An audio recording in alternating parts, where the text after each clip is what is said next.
Hi, I am Kajer on two wheels, and once again I am MJ Paiva, this time to test drive this awesome beast, the Super Ténéré, the WR1200 RX.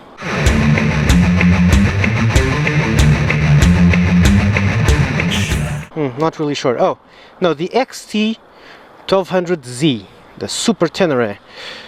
Okay, this one, that's the test drive machine. It has, I think it has an optional sticker thingy.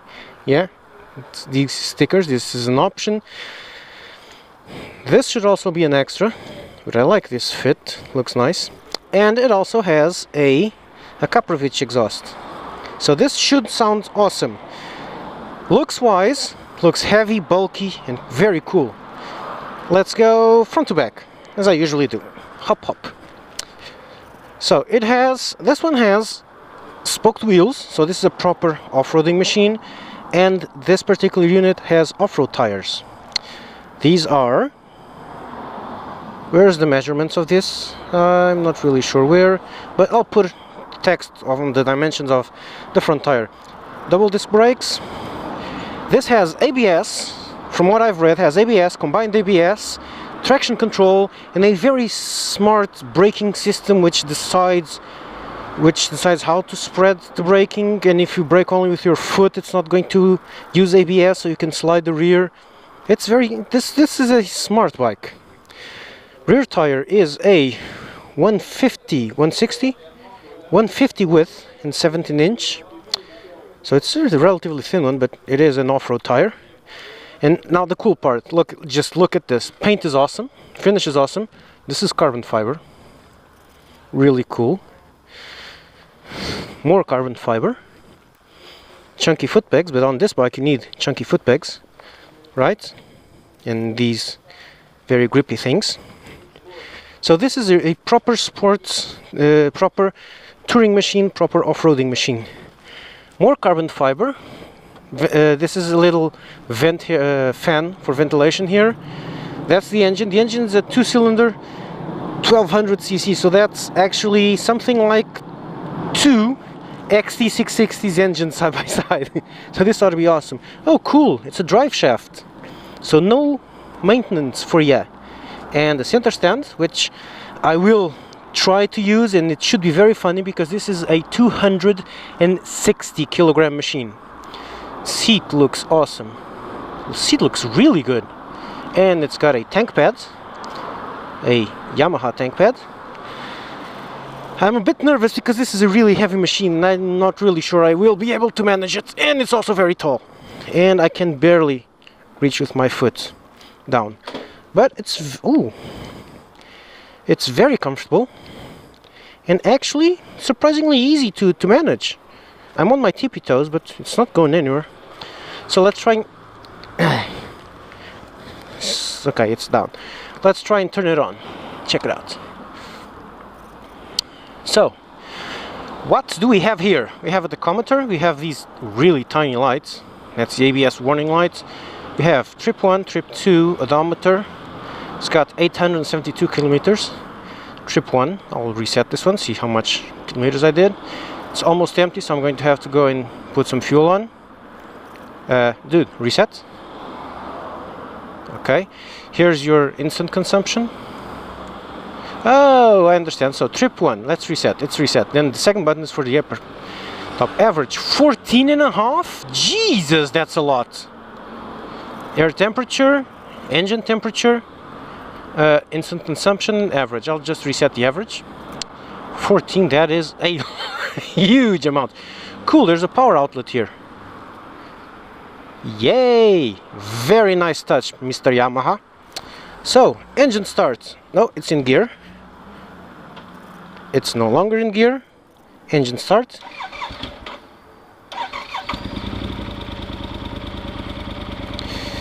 I was a bit leery of a false neutral. So, we've got your horn, indicators, and high beams, push to pass, the thingy, and fog lights here. Cool. Do I have fog lights? Are they on or are they off? I have no idea. Okay, more. Yeah, let's just back this one up a bit. And let's go for a tiny ride for fuel. It's not blinking, but I'm not sure. But I'm struggling a bit with the gear lever, but I'm still not used to this machine. Taking my time, and okay, it's cool, let's go. That's quite a jolt. Yeah, I almost stalled this one. And I have to go now. Jesus Christ, this is heavy.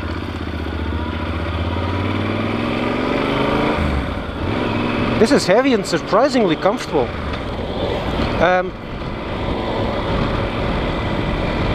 I hope I put my bike keys. Oh, it's there here. Okay.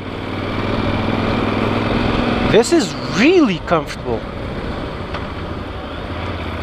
Okay, wake up, dude. Where are you? Where do you want to go? I don't think I should be riding at these low revs. Doesn't like it. I'm gonna go up the street and fuel up over there. So let's see. I am really tall here, and this is really, really comfy. It's an awesome position. My hands are in a very neutral position, down low, not very low, but on the NC I'm a bit higher. I feel like I'm riding like this. This one's a bit more, it's like I'm sitting in the sofa with my hands on a desk. That's basically the riding position, and I quite enjoy it. The instruments are way down there, off my side. Sounds nice, not overly loud, so I'm assuming it has its dB kill. Whoa! It has a dB killer. This one was because the first degrees I leaned it over was stable, and then it seemed to want to drop even more. So I guess that's something to do with the off-road tires. That'll take some getting used to. I hope that's just a feature and not the tires going, you're leaning over too far. I have never ridden a motorcycle with off-road tires in my life, so this is going to be a first. So I am on the S mode. I'm going to change it into the touring mode. How do I change it into touring mode? I forgot to ask how I change into touring mode. Traction control system is on 1. How do I change this? There's a button there on the side. It's probably that. Oh, okay. I have to clutch and change it into T, which is touring mode, and not sport. And I want this one to be a bit tamer. Let's see.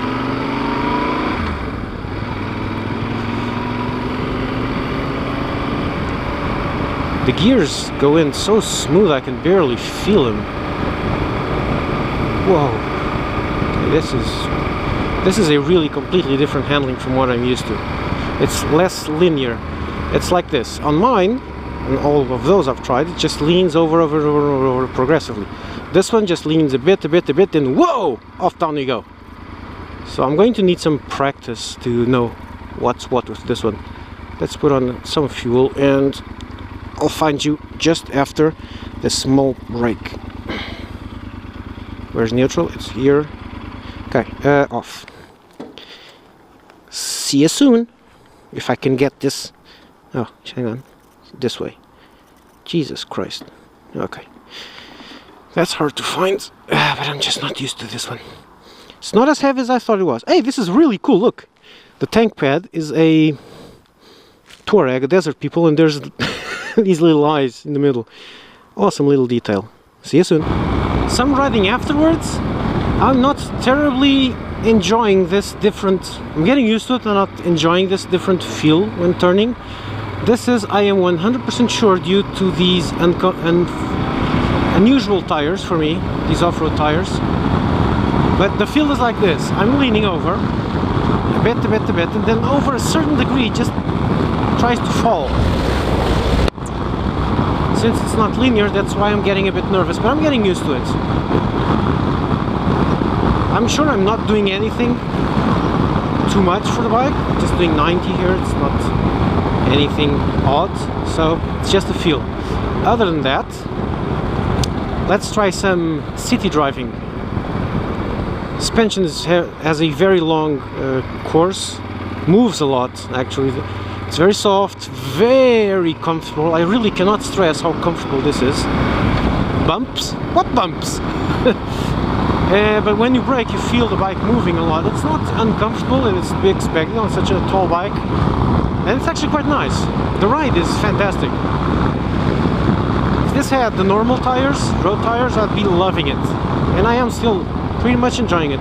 It's just the turns that for now keep me a bit nervous. This is not my bike, and I do not want to crash it. So, oh, but this, I'm getting used to the particular thing about turning. Funny thing is, I stopped for a bit, revved it just slightly, just did this, just to hear the sound, and then do it, did 4 or 5 times, let it sit idle for a few moments, and the fan started up. And it kept on going for quite a while. So this bike does not like to be standing still with the engine ticking over.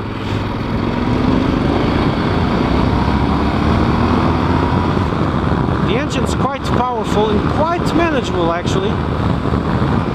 Sorry, cracking me neck. And just like any big motorcycle, it will take you to illegal speeds way too fast. Wow, that was quite a kick at low revs and at relatively high speeds. I'm impressed. Then again, this is a 1200cc engine, so it's supposed to be working like that. This one has the same power as the MT-09, 110 horsepower, but maximum torque, and I'm not really sure at what revs are, but I think it's at about 6.5 or 7. Maximum torque is 110, which is even more. But it doesn't have that almost full torque from all revs the MT-09 has. Then again, this is supposed to be a bit tamer. I am on touring mode, which is... What the fuck is this guy doing? You can't overtake here, you blithering idiot. Okay. So, I'm on the tamer mode to make sure I don't really overdo or overcook it. That's the T mode. The spicy mode is the S mode for spicy. And I'll put it as soon as I'm used to it. I've managed to turn on the traction control. It's a little tiny light over there. It could be brighter. There's a tiny light, yellow light over there that lights up whenever you're giving it too much. But you don't really feel anything different. So I'm not really sure I activated it or it was just warning me. But it did light up. Let's see. Let's try it here. Cool thing about big motorcycles is that going up or going down doesn't really matter. I saw what you did back there. Going up, going down, it's all the same thing for big bikes. The incline doesn't really matter. It's a comfy ride. Jeez, this is really nice. So I think I'm going to brake here and go on to some more scenic routes instead of just in town, because in town it works in town. I think it's a bit too heavy and too tall for in-town commuting, and especially the fuel consumption is starting to seriously scare me, because so far it's been 15.4 liters to 100 kilometers. That's 4 times as much as my NC. That's ouchy. And I haven't, okay, I've pushed it slightly, but nothing out of the ordinary, just normal riding. So I'm a bit, whoa. Okay, and even though it's very tall, I can just barely tippy-toe my way down. I can put my foot down, but just the tippy-toe on one of the sides. Both sides real tippy-toes, so it's pretty tall, but still not a problem. In fact, I have more problems with the NC, which is a lot shorter, than I do with this one, because this one stands up on its own completely.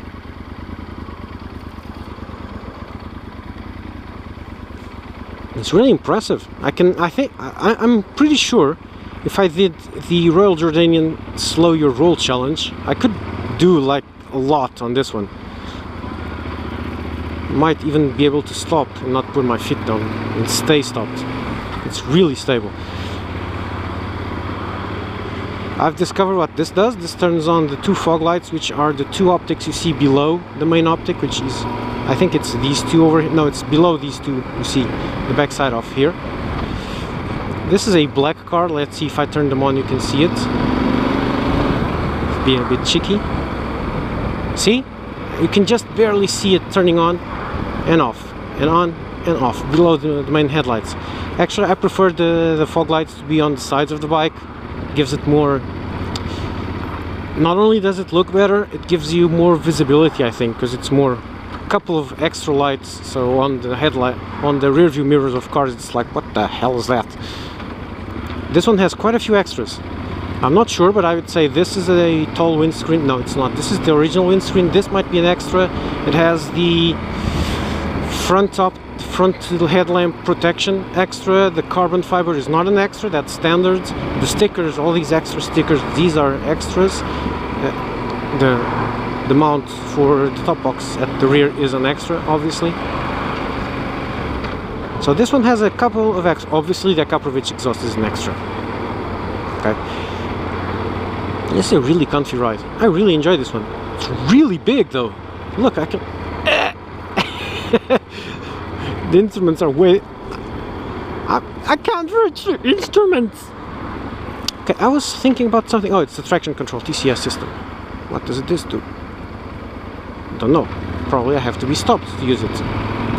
Okay, I'll just cut and go on to some scenic route that doesn't involve me looking at the back end of a truck. There's one thing I'm forgetting to do, which is the pièce de résistance of these big adventure bikes, which is how do you ride it standing up? Oh, now I understand why the gear lever is in that slightly different configuration, because this is really easy to do like this. It's really nice. The tank is wide enough for you to grab onto, and then it's very wide at the top, so you can just lean yourself forward like this. So if you brake, you're not going to fall over the bike, because the tank is wide. The tank is wide here. This little bump on the tank grabs onto your thighs, so you are just bent over and supported on the tank, which is quite a nice detail. This vibrates a lot. Oh, this is adjustable. Even though you need some, you have to undo a couple of screws. It's on the middle position. It can be a bit higher though. And this is the scenic route I was telling you about. This is, let's say this is a pretend touring zone. I'm just going to stop right here on top of this. Oof, this is not a good place to do this with this bike, but it does go up sidewalks easily. Neutral and engine stop. I just cannot get this freaking thing to work correctly. Jeez. Ooh, that's a Goldwing. And the GS something. The competition to that one is that one. Very cool. So this is a properly, you might have noticed this one from the MT-09, a properly scenic route. I have little less than an hour and probably just about 45 minutes on the battery of the GoPro, so I will have to make this very quick and speak at this speed. No, I'm not. I'm just kidding. I've tried to push this engine a bit more, and the traction control it's not intrusive, you don't feel it, but it does light up at quite an alarming rate. Okay, I was just straight on going, and it was lighting up at like 130 kph, so that's a bit scary. Though I felt very little on the bike, I just felt it going like this a bit, just vibrating a bit, but could be the wind, could be the traction control going on. I don't know. I really don't want to push these off-road tires since I don't know what they can do. I would really love... So this is going to be a power run now.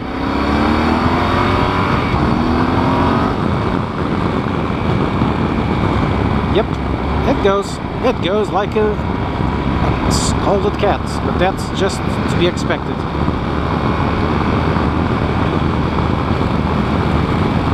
I'll show you what this does. Let's go down to 70. in, I think it's second gear. Oh, there's no gear indicator. Interesting. Not that you need one, but... So let's go at 16, throttle up. See the traction control? See it going on at 150? And good golly, this went fast. That was impressive. Not only did it go fast, I didn't feel going too fast. This goes at 150 and it feels like you're going normal speeds, completely normal speeds, and you're just going insanely fast. I'm definitely impressed. I did MT-09 speeds back there, and it was okay, much less emotional. It was less intense. But that actually is, whoa, Ferrari. That actually impressed me even more, because I felt perfectly okay, safe, nice speeds. Ah, I'm sleepy going at 150. Something like that. Let's go into the Twisty Mountains. You know this road. I started the XJ6 review there. Then I went down and went up this one here. Oh, good, good, good, good. Don't pull out on me.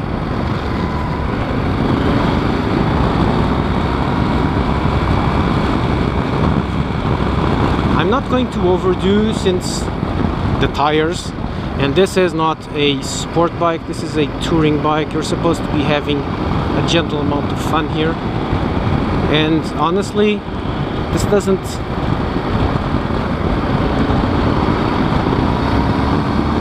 feel like you should be going too fast on these bendy turns. Can you? You probably can. Should you? On this one it doesn't quite feel right. I believe a more proper test drive would be me to take this bike, say, on a 300-kilometer trip or something like that. But I can't, so I won't. So I'll just take you to the place I know and compare it with the others. I am getting used to this cornering behavior, even though I did too much cornering there because it leaned over slightly more than I was expecting. But it feels, as soon as you're moving, it feels really light. Not agile. It does not feel agile, but it does feel very light. I'm not sure how to explain it. Just that it doesn't require force to lean over, but it doesn't lean over fast. It does lean over, but it's not as nippy as the XJ6 or the MT-09. It feels a bit more sluggish, but it does go, and you don't need to push with a lot of force to do it. Damn it.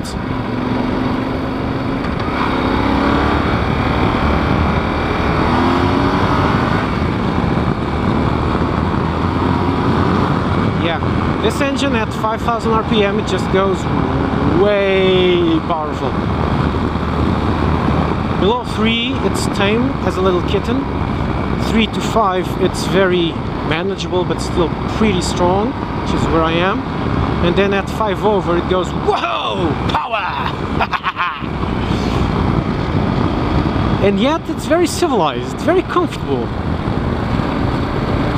This is most definitely a long trip machine. This is not like the XJ to go this like this thing. Lean over, then lean back over, then lean back over, then fast, then brake, then lean over again. No, this is a more of a like this ride, going easy, does it? Why did I just dodge so much to the left? I don't know. And then it has the power to overtake anywhere. That is one awesome car. Do you know what went back there? Do you have any idea what car just passed that? And another?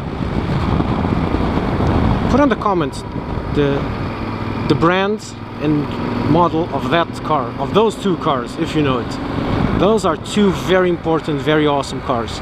Historic ones. Okay, let's go. Cornering, proper corners. Yeah, these tires work perfectly fine on the roads. They just give me that weird feel, but they work just perfectly fine. So this is a perfectly fine bike for the road, even with these tires. And the engine's very elastic. You can use it at any revs, just the way I like it. There are some bikes where all the power is only on the high revs, so you really have to be revving or else the bike goes nowhere and feels weird. And fortunately I have never actually ridden one which is just like that. The Honda 600, CBF 600 I did was a bit like that, not much. And the XJ is also lots of power on the high, but it's still very manageable at all ranges. This is just fantastic, just like my NC, just like the MT-09, there's always torque. You can always accelerate. But you feel it likes going at high revs. It doesn't really like to go between 1 and 3,000 RPM. That's just not gonna work there. Over 3 and everything's cool again.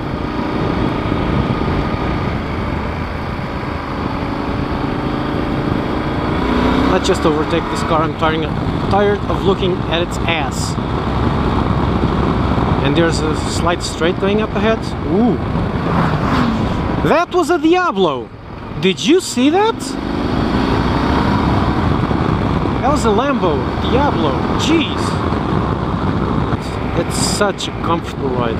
Such a good, comfortable ride, this.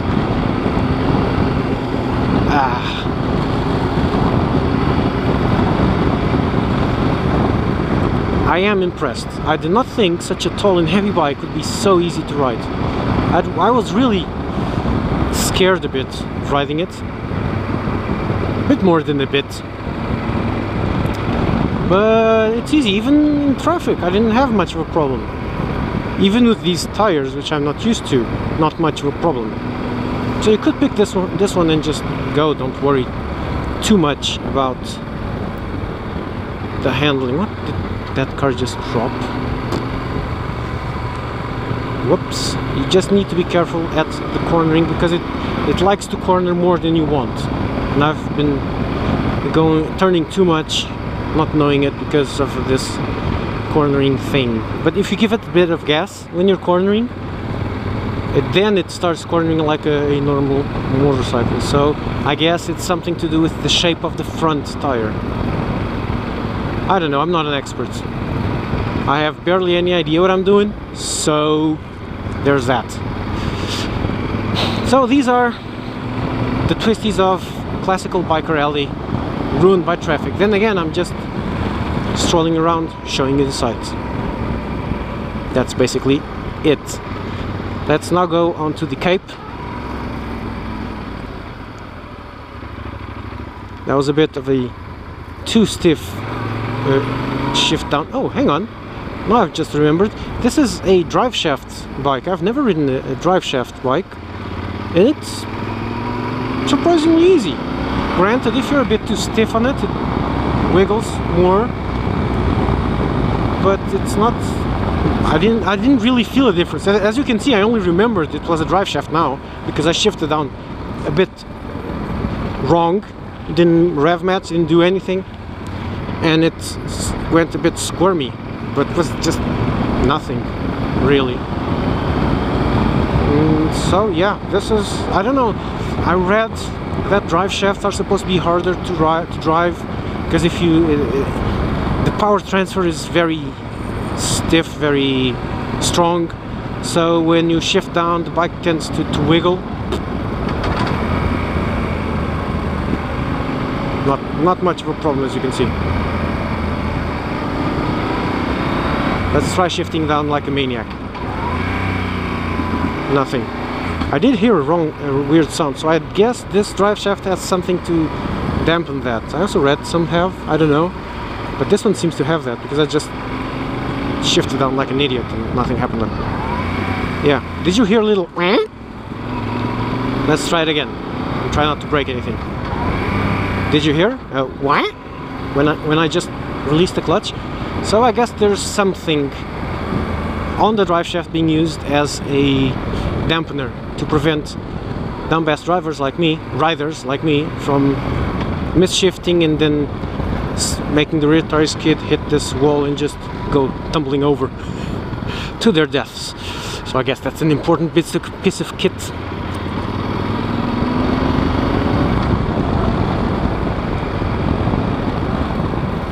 I guess a experienced rider would be able to do this at knee-down speeds, but I won't. And I really don't feel the need to, because it's like the CB1100 I tried. It's a bike that really likes it's for easy, calming rides.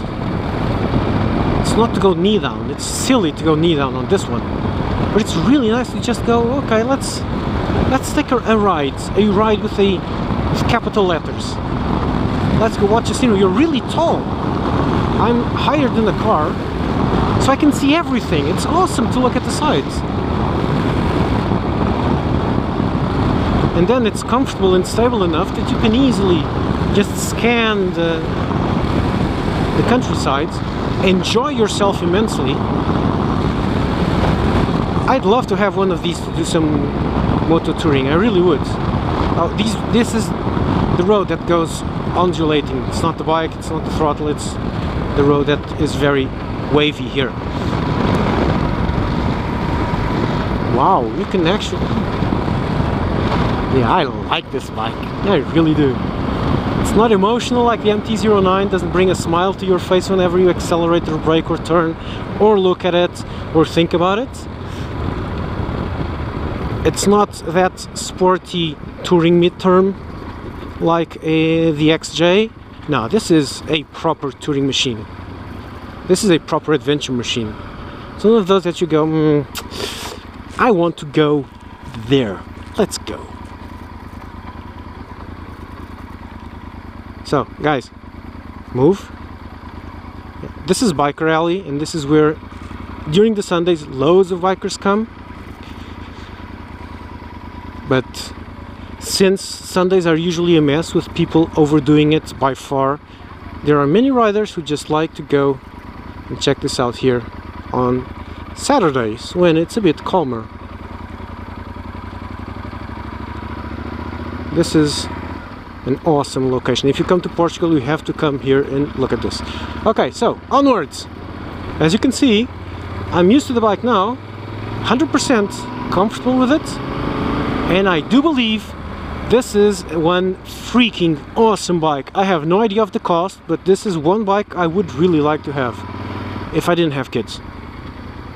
Because if I get one of these, I'm going to be riding everywhere with it.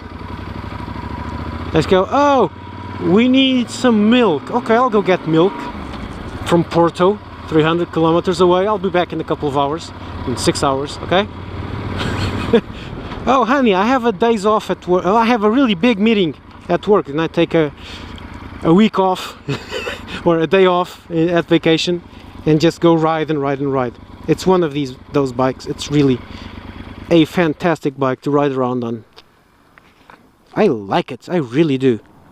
I wasn't expecting to actually like the bike, but I do. Huh? What? So, you can see I'm no longer on the Super Ténéré because I ran out of battery. Sorry. So, very quickly, summing up that fantastic bike. After arriving, I discovered three things. First, fuel consumption is actually 6.3 to 100 kilometers, so it's roughly 1.5 times this one, and it was just about what I did, slightly less than what I did on the MT-09, and just about what I've done with the XJ6. So, even though it's a 1.2 liter bike, it's still relatively economical. Granted, I did not push it as hard as it did the other two, but well, in everyday riding it should be around that. That's thing number one. I'm stupid and I changed the units into kilometers per liter of fuel. Thingy number two, the handling issues I felt are the tires, because with normal road tires, the leaning over is progressive as I was expecting and as is on a normal bike. And you can just lean it over until you're scraping the foot pegs with not much of an issue. Not that I would be able to, but you can. And issue number 3 is I was sitting on the highest setting for the seat. The seat was at its very highest, and I'm only 1.74 meters tall. I'm not short, but I'm not tall either. And I could reach the ground no problem. So here's the conclusions. This is a great, that is a great all-rounder bike in every aspect except for fuel economy and price tag. It's better than this one. Obviously it costs more than double, very likely, but it's an awesome all-rounder. It's super comfortable. The seating position is slightly different from the NC and from what I'm used to, because on the NC you're sitting like on the normal bike. Your knees are bent at what, 80, 70 degrees, and so you're sitting like on a naked bike, normal bike. On that one, you know, when you're next to a table and you just scoot your butt over the edge of the table so you're sitting with your legs almost straight? Well, that's how you're sitting on that bike. Your legs are, it's that very comfortable position where you are with your legs almost straight and just dangling over the edge of a tall table. It's very, very comfortable because you're not bent at all. Actually, when I got into this bike, I thought, my bike is tiny. It felt like going back into a 125 or something like that. That's a one huge ass bike. And I felt cramped for a moment there because I was used to the other seating position, which is great. So it's a fantastic all-rounder. You can use it in traffic because even with all that height, it's considerably taller than this one. Although you can lower the seat, and I didn't. I had no problems. I could only put my feet down like this, tippy toes, and I had absolutely no problems maintaining balance between cars and stopping and etc. Granted, it's heavy, and if you have to do an emergency stop and you lose a bit of control, it can go wrong, but I don't think so. It's not going to go very wrong. It's very, very, very stable. It's retardedly stable at low speeds. I could just put my tippy toes and I was perfectly balanced with no problems. So you can use it for commuting. It's going to use as much fuel as a regular 600cc bike. The power deliveries, the engine is fantastically powerful, but it's also very, very, very manageable. It's less emotive than the MT-09 obviously, but it's built for that. It has a huge amount of torque at all ranges, but there's never an explosion where you feel you're not up to it. Part of it is because you have that fantastic wind protection, so you don't really feel the wind, so you don't get that sensation of speed. Also, it's because since it's gradual, it's a very easy engine, really. It's very powerful, very fast. I could reach retarded speeds easily, but even that way it's still manageable. So the engine can be used by a complete noob. The bike's a bit heavy, so it's not really advisable. But even so, it's a great bike. Honestly, a great bike. Very balanced. It can do just about everything. If you have only one bike to buy, that's a good choice. It's a bike to do some pretty long touring. The only thing it does not do perfectly or does not do fantastically is emotion, because it feels, it's a sober bike, okay? It's a bike to take to work, change to a suit, then go off-roading for the weekend. It's that kind of bike. It's a bit more sober, less crazy. This one is a sober bike, obviously. It's an economical bike, but it's still very much fun on the twisties. The XJ6 is a lot of fun on the twisties. It's a twisties bike, it's a sports bike or sporty bike, and it can do commuting. That one can do commuting perfectly well, but its main issue is adventure biking, long tours and off-roading. I did try a bit of off-road with those tires, with my particular skill, which is none, and I was pretty darn surprised. I did two things. One was complete off-road, which I have in the Portuguese version of the Testdrive. I think I'm going to import it, or maybe I already did and just subtitle it. It was easy, real easy, but then again I didn't really push it. And then after the battery ran out, I went through a piece of tarmac like this, which had a layer of mud about this big on top of it. as soon as I braked, the ABS went just nuts. So I noticed I had no grip or little, but I managed to do the bends and everything with not much of a problem. A bit later on, I found a construction zone. Traffic was horrendous, so I just jumped into the shoulder. In the shoulder was a bit of tarmac, and then it was that dirt road basically, with loose dirt on top, with loose sand on top. And on this bike, and I've gone through that particular section many times, you can feel the tires sliding over on top of the round pebbles of the sand. You're not going straight, the bike's constantly dancing slightly around. You're always sliding left and right and left and right. On that one, felt like tarmac, just boom, let's go. Was awesome, but that's because of the tires. So that's a great bike. I really enjoyed it. I'd like to have one, even though it's less emotional for the twisties, but it's nothing dramatic. It's not going to be able to not do twisties like this beautiful machine here.